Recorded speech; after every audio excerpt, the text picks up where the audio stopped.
India 800 AD to 1300 AD. Political developments. Rise of new dynasties. In North India, a number of Rajput kingdoms were established during this period. The Arabs were the early Muslims who conquered Sindh in 712 AD. The Rajputs. Even though a number of independent kingdoms were established by the Rajputs in North India after Harshavardhana, no empire was built by them. Their rule continued till the establishment of Muslim rule. The Chauhan kingdom was located south of the river Sutlej. It was during the time of Prithviraj Chauhan that this kingdom passed into the hands of Mahmud Ghori after some stiff resistance. Thus, Ghori could reach Delhi and become its ruler. The Rajputs were never united among themselves to give a common front to the foreign invader. They did not make use of modern weapons and warfare. As a result, each Rajput ruler was defeated separately and their kingdoms fell into the hands of the Turks. The Rajputs were Hindu rulers, but Buddhism in Bengal and Bihar and Jainism in Bihar flourished along with Hinduism. The Rashtrakutas. The Rashtrakuta kingdom was established in Deccan after the Chalukyas of Badami. Dantidurga was its founder. He defeated the Chalukyan king Kiritivarma and established his independent kingdom at Ellora. Krishna I was responsible for the construction of Kailasa cave temples at Ellora. Dhruva, Govinda, Indra, Amoga Varsha, Krishna III, etc. were all famous rulers of this dynasty. The fall of the Rashtrakutas started after Krishna III. Malkhed was destroyed during his brother's time by Paramara Siyaka. Karka II was their ruler. He was defeated Tailapa, the Chalukya king. Thus, the Rashtrakuta rule came to an end after 200 years. The Rashtrakutas never neglected the welfare of their subjects, even though they were engaged in continuous wars. The Cholas. Vijayalaya was the founder of Chola kingdom. He was a feudatory to the Pallava until 846 AD. The Cholas ruled from Tanjore. Almost the entire Tamil region was under their control. Rajaraja I, Rajendra and Kulutonga were among the famous Chola rulers. Rajaraja I brought the entire Tamil region under his control. The Pandya and Kerala kings were subdued by him. The kingdom of Vengi became his protectorate. Finally, the western Chalukyas sued for peace with him by paying huge amounts. Rajaraja utilized this amount for constructing Brihadishwara temple at Tanjore. Rajendra, 1014, son of Rajaraja, had an equally glorious career. Ceylon was totally conquered and its ruler Mahendra was imprisoned. Since his conquests were extended up to the valley of Ganges, he was honored with the title Gangai Konda. He constructed a new town known as Gangai Kondacholapuram. Kulutonga I undertook a number of social welfare activities for his subjects. His kingdom extended up to the river Tungabhadra south of the river Krishna. The Cholas lost Ceylon during his time. Eastern Chalukyas. The present coastal Andhra was ruled by Eastern Chalukyas from 700 AD to 1200 AD, making Vengi their capital. Hence, they were known as Chalukyas of Vengi. The kingdom was established in 642 AD by Kubja Vishnuvardhana, brother of Pulakesin II. Gunaga Vijayaditya 848 AD and Rajaraja Narendra 1005 AD were important rulers among the eastern Chalukyas. Gunaga Vijayaditya extended the territories of his kingdom by defeating the Pallavas, Pandyas and Rashtrakutas, bringing honor and glory to the kingdom.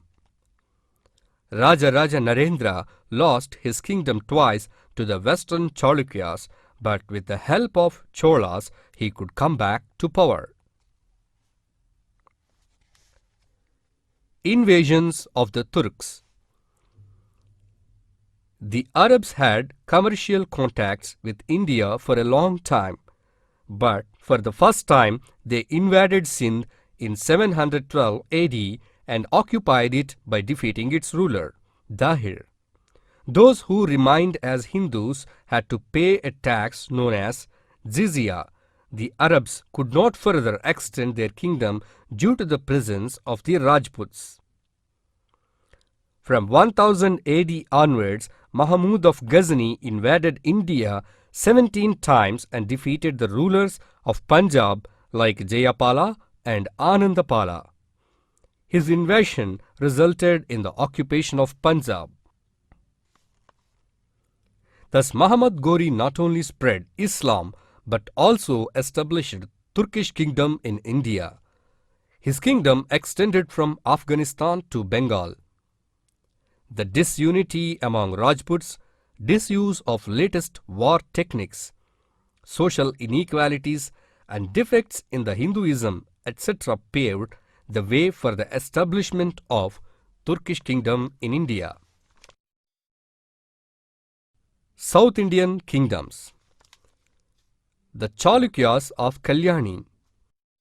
The Chalukyas of Kalyani extended their patronage to Sanskrit and Kannada literatures. Bilhana, the author of Vikramanka Devacharita, flourished in their court. Ranna, the Kannada poet who had the title Kavi Chakravarti, belonged to this court. The Yadavas. They were originally the feudatories of Chalukyas of Kalyani. They claimed their descent from Lord Krishna of the Yadava dynasty. They ruled the present Khandesh, Ahmadnagar and Nasik areas of the Bombay state. Billana 1187 AD defeated Chalukya Someshwara IV and established the independent Yadava kingdom. His imperial status was challenged by Ballala II, the Hoysala ruler. Singana 1210 AD was a famous king among the Yadavas. The Kakatiyas. The Kakatiyas derived their name by worshipping goddess Kakati.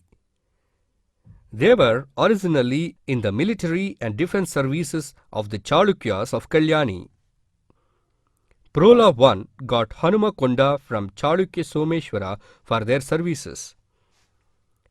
When downfall of Chalukyas started, Prola II occupied the areas between the rivers Krishna and Godavari.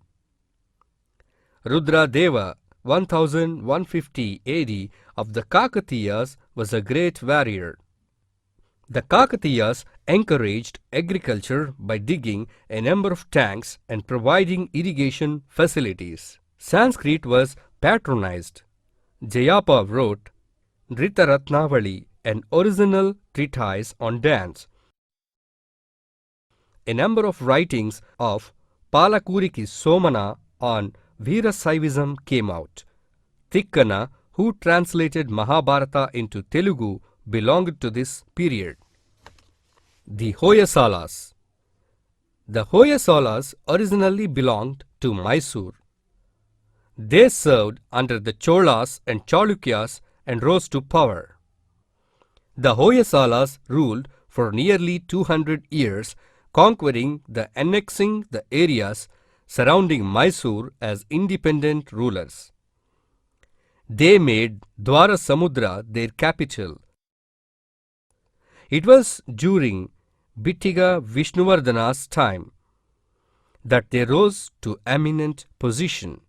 Ballala III was the last ruler who brought a vast portion of the present Karnataka under his control. He died fighting with the Sultan of Madurai.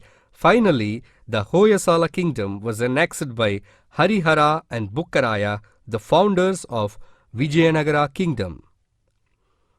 The Hoysalas showed religious tolerance, though the early rulers followed Jainism. Dvaita of Madhvacharya and Vishishtadvaita of Ramanuja became popular during the remaining period. Pandyas. They ruled from Madurai. They took advantage of the rivalry between the Pallavas and Chalukyas and extended their territories.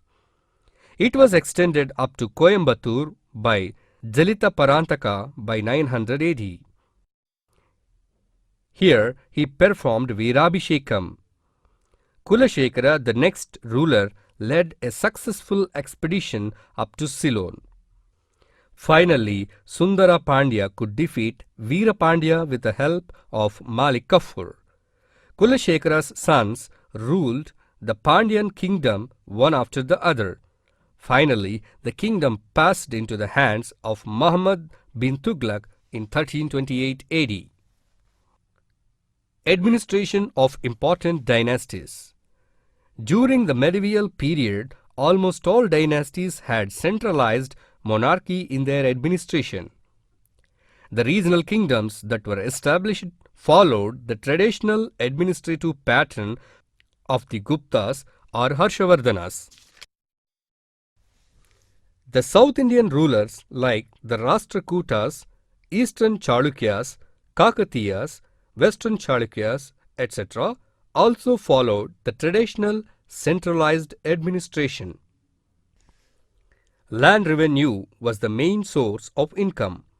The Chola army consisted of infantry, cavalry, elephantry and also navy. Their judicial administration was also unique. The corporations and village committees dispensed justice. Jury system was also in vogue. Punishments were severe. Social conditions. In Rajputana, beside the four castes like Brahmin, Kshatriya, Vaishya and Sudra in the medieval society, a number of sub-castes emerged. It was believed that there were 64 Varnas. Religion. The Rajputs in North India were the followers of Hinduism. Vaishnavism was propagated in Karnataka with the advent and influence of Sri Ramanujacharya. Economy. Agriculture was the main occupation of the people. Hence, the Chola rulers took special interest in agricultural production. Canals were constructed from the Kaveri river and water was utilized for irrigation. Land revenue was the main source of income to the state during the medieval period also. The rulers collected 1/3 of the produce as tax. They performed the functions like selling and purchasing, giving loans, accepting deposits, extending charities and other welfare activities. Literature and art. Sanskrit remained as the court language even during the medieval period, while the usage of vernacular languages was also on the increase. Nalanda, Vikramasila, Navadvipa, Benares, etc. were the centers of learning. Historical writings started emerging.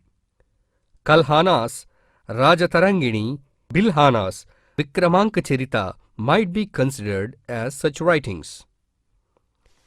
Telugu language flourished in the kingdoms of the Chalukyas of Vengi and the Kakatiyas. Mahabharata was translated into Telugu by Tikkana Somayaji and Nannaya Bhattaraka. Palakuriki Somanatha wrote Basava Purana. Ramayana was written by a number of poets. Ranganatha Ramayana was the most famous one among them.